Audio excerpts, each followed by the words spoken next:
Assalamualaikum warahmatullahi wabarakatuh. Saya Friska Tadingan ingin menjelaskan materi mengenai pemindahan tanah mekanis. Abstrak. Bagi seorang kontraktor yang akan menginvestasikan modalnya dalam industri pemindahan tanah, pemilihan menggunakan alat-alat berat tidak hanya sekedar dapat menyelesaikan pekerjaan tepat waktu dengan kualitas memadai saja, melainkan juga harus benar-benar dapat mendatangkan keuntungan semaksimal mungkin. Data material diperlukan untuk mengetahui jenis tanah apa yang terdapat dalam suatu proyek dan berapa koefisien konversi tahanannya dari kondisi awal hingga kondisi akhir. Kegiatan pemindahan tanah mekanis merupakan rangkaian kerja alat muat dan alat angkut. Untuk tercapainya sasaran pemindahan tanah mekanis yang optimal harus mengetahui kinerja alat berat selama proses pemindahan tanah mekanis.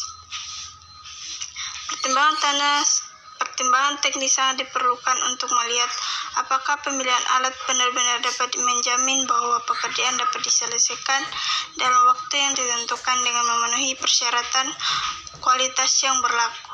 Sedangkan pertimbangan ekonomis memunculkan pernyataan apakah pengoperasian alat berat untuk menyelesaikan pekerjaan akan mendatangkan keuntungan yang lebih prospektif dibanding dengan investasi di bidang lain. Pendahuluan. Segala macam pekerjaan yang berhubungan dengan penggalian, pemuatan, pengangkutan, penimbunan, peralatan, dan pemadatan tanah atau bantuan dengan alat-alat mekanis disebut pemindahan tanah mekanis. Pekerjaan itu banyak terlihat di bidang bangunan sipil seperti pembuatan jalan raya, dam-dam, tanggul, saluran irigasi, kanal, lapangan terbang, dan lain-lain. Meskipun diberi nama pemindahan tanah mekanis, tetapi sebenarnya tidak hanya antar partikelnya yang terbentuk karena pelepukan dari batuan. Batuan adalah bagian kulit bumi yang lebih keras dan terdiri dari kumpulan mineral. Akibatnya adanya perbedaan dari material yang akan digali, maka dilakukan pengulangan material tersebut. Hal ini bertujuan untuk memudahkan pemilihan penggunaan alat-alat mekanis. Di samping itu, untuk mempermudah menghitung faktor pengaruh. Analisis kerja. Faktor-faktor yang perlu diperhatikan yaitu yang pertama, kondisi jalan dan pengangkutan yang ada. Adakah cara pengangkutan yang dapat dipakai untuk mengangkut alat-alat besar dan suplai ke tempat kerja?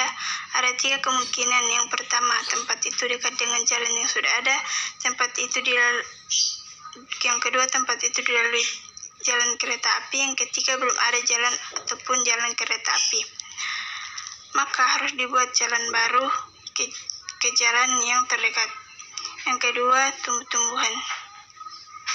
Keadaan tanaman yang tumbuh di tempat kerja perlu diteliti, seperti hutan belukar, semak-semak, rawa-rawa, pohon-pohon besar yang kuat akarnya, dan sebagainya, sehingga dapat ditetapkan alat apa yang perlu dipakai, bagaimana cara membersihkannya, berapa lama, dan berapa ongkosnya. Yang ketiga, jenis material dan faktor pengembangan, atau what kind of material and its change of value.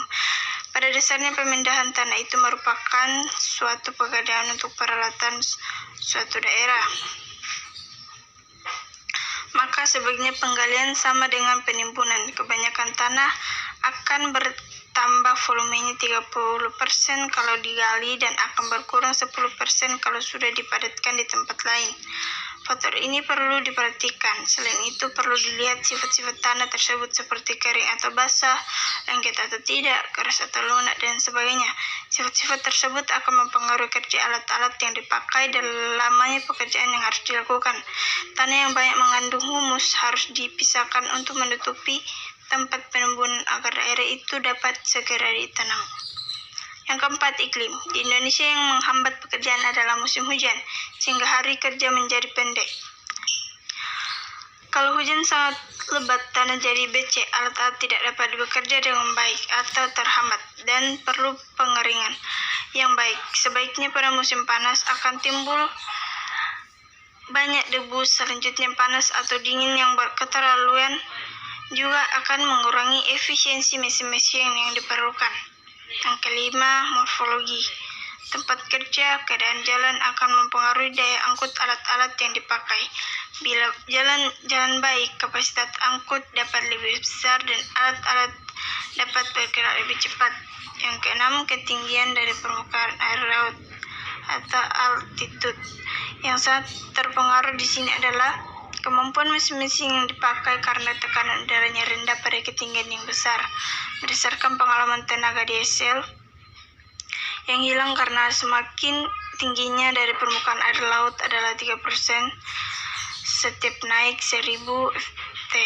Ini menyebabkan turunnya volume per jam yang dapat dikerjakan dan menambah ongkos gali tiap satuan volume. Yang ketujuh, efisiensi kerja. Pekerjaan atau mesin tidak mungkin selamanya bekerja 60 menit per jam. Hal ini dikarenakan adanya hambatan-hambatan baik kecil maupun besar. Dari hambatan ini sering terjadi. Ada dua jenis hambatan yang biasa sering ditemukan di lapangan. Yang pertama, hambatan yang dapat dihindari dan yang kedua, hambatan yang tidak dapat dihindari. Misalnya menunggu alat pemeliharaan dan pelumasan mesin-mesin, isoma, ganti ban, menunggu penggantian shift dan lain-lain. Hal ini perlu dibedakan dengan hambatan yang dikarenakan kerusakan alat atau karena pengaruh cuaca. Efisiensi kerja adalah perbandingan antara waktu produktif dan waktu kerja yang tersedia. Menurut pengalaman, jarang sekali efisiensi kerja melalui 85%. Yang kedelapan, syarat-syarat penyesuaian pekerjaan. Sebelum pekerjaan dianggap selesai, biasanya ada syarat-syarat tertentu yang harus dipenuhi terlebih dahulu.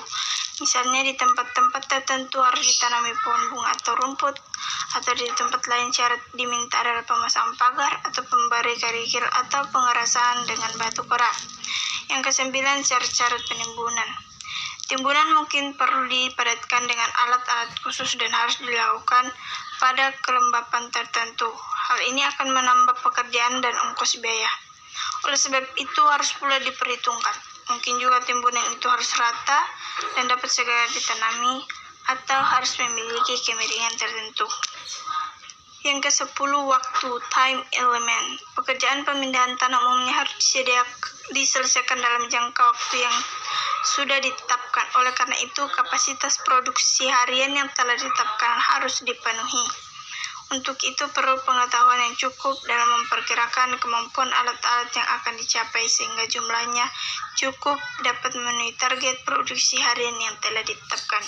Yang ke-11, ongkos-ongkos operasi atau operating cost.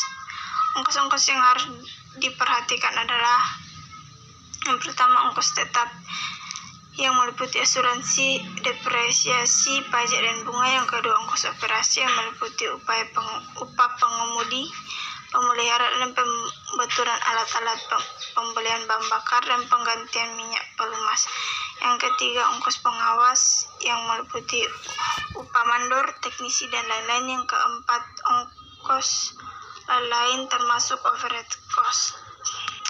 Berikut penggolongan material menurut peralatan pemindahan tanah mekanis. Oleh karena perbedaan kekerasan dari material yang akan digali sangat bervariasi, maka sering dilakukan penggolongan berdasarkan mudah sukarnya digali dengan peralatan pemindahan tanah mekanis. Adapun salah satu cara penggolongan material tersebut yaitu 1. Lunak atau mudah digali, di antaranya pasir lempung pasiran. Yang kedua, agak keras, di antaranya tanah liat atau lempung yang basah dan lengket dan batuan yang sudah lapuk. Yang ketiga, sukar digali atau keras, misalnya batu saba, material yang kompak, batuan sedimen, konglomerat, dan breksi. Yang keempat, sangat sukar digali atau sangat keras,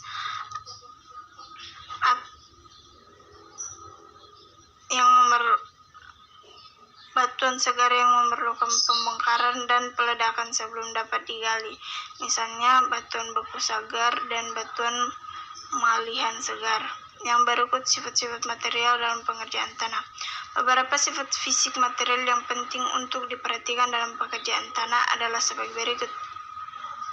Yang pertama, pengembangan material, kedua berat material, ketiga bentuk material, keempat kekerasan material, kelima daya dukung tanah, keenam pengembangan material. Selanjutnya, bentuk-bentuk material dan pemindahan tanam mekanis. Bentuk-bentuk material dibagi atas tiga, yaitu yang pertama keadaan asli, kedua keadaan gembur, dan ketiga keadaan padat. Yang pertama, keadaan asli. Keadaan material yang masih alami dan belum mengalami gangguan teknologi disebut keadaan asli, PENG. Dalam keadaan seperti ini, butiran-butiran yang dikandung masih terkonsolidasi dengan baik. Ukuran tanah demikian biasanya dinyatakan dalam ukuran alam atau Bank measure, yang digunakan sebagai dasar perhitungan jumlah pemindahan tanah. Yang kedua, keadaan gembur, yaitu keadaan material atau tanah setelah diadakan pengerjaan tanah. Demikian misalnya terdapat di depan dosa blade, di atas truk, di dalam buket dan sebagainya. Material yang tergali dari tempat asalnya akan mengalami perubahan volume. Hal ini disebabkan adanya penambahan rongga udara di antara butiran-butiran tanah. Dengan demikian volume menjadi lebih besar. Ukuran volume tanah dalam keadaan lepas biasanya dinyatakan dalam loss measure yang besarnya sama dengan BMC plus percent swell and BCM, di mana faktor swell ini tergantung dan jenis tanah.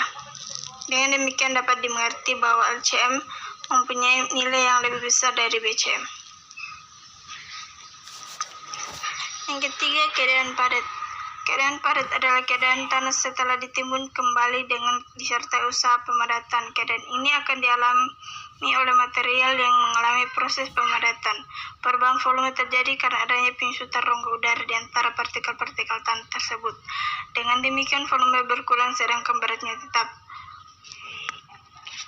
Yang berikut pelaksanaan pemindahan tanah mekanis. Dalam pelaksanaan pekerjaan pemindahan tanah mekanis yang perlu diperhatikan, yang pertama perhitungan volume pekerjaan, yang terdiri atas volume tanah asli, tanah lepas, tanah padat, dan jenis tanahnya. Yang kedua, spesifikasi pekerjaan, yang terdiri atas jenis pekerjaan atau galian, timbunan, clearing, spilling, pemadatan, dan hasil pekerjaan. Yang ketiga, pemilihan jenis peralatan atau alat yang digunakan, seperti jenis dan tipe, kapasitas alat, suku, cadang alat.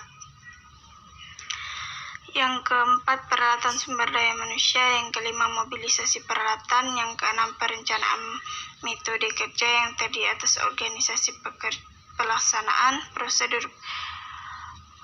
pekerjaan, prosedur perawatan peralatan, prosedur keselamatan kerja, prosedur pelaporan administrasi dan keuangan. Yang ketujuh, sarana pendukung di lapangan yang meliputi sistem peralatan, alat-alat berat, sistem logistik perawatan, sistem komunikasi dan informasi kerja. Itu persiapan pemindahan tanah mekanis. Yang pertama itu survei lapangan. Hal-hal yang perlu diperhatikan dalam survei lapangan itu: 1. Keadaan lapangan, 2. Kondisi tenaga kerja, 3. Kondisi transportasi dan akomodasi. Yang kedua, perencanaan.